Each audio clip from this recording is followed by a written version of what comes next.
Iran at Israel, dalawang bansa na nagpakawala ng mga nuclear bomb na nagdulot ng napakalaking pinsala. At alam niyo ba na ito ay nakatakdang mangyayari sa ating mundo? Kung ikaw ay naniniwala kung ano ang sinasabi ng Biblia, ay pakinggan niyo ito. Sabi dito sa Mateo 24 verses 6 to 7 na merong mangyayari na giyera, no? Meron tayong maririnig na giyera sa iba't ibang lugar, sa iba't ibang bansa. So ito yung sinasabi dito sa Mateo 24 verses 6 to 7. So ito ay talagang mangyayari sa ating mundo. Noong 1945, nangyayari na ang unang giyera na tinatawag na World War II. Ito yung gustong sakupin ng mga Hapones ang ating bansa dito sa Pilipinas. Kaya nagkaroon ng napakaraming kayamanan ang ating bansa dahil dito ibinaon ng mga Hapones ang kanilang dala-dalang mga kayamanan na ninakaw sa iba't ibang lugar at sa iba't ibang bansa. Balikan natin ang napakainit na labanan ng dalawang bansa,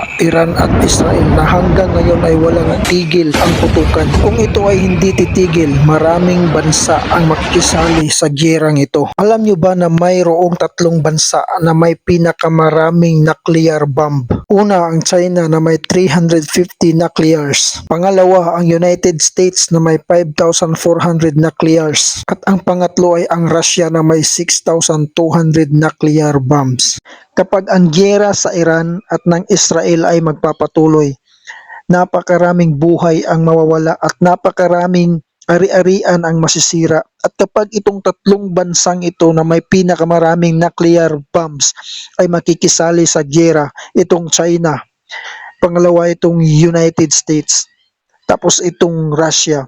Ito ang mga bansa ang may pinakamaraming nuclear weapons. Kapag itong mga nuclear bombs nila ay pinakawalan, ano ang mangyayari sa ating mundo? Ay talagang magugunaw ang ating mundo. Napakaliit lang ng ating mundo kapag itong mga nuclear bombs nila ay kanilang gagamitin sa giyera. Talagang walang matitira sa ating mundo. Lahat ng buhay ng tao na nakatira sa mundo ay mawawala. So magkakaroon ng World War III. Kapag ito ay mangyayari, wala na, tapos na. Yan ay nakatakda talagang mangyayari dahil yan ang nakasabi doon sa Biblia.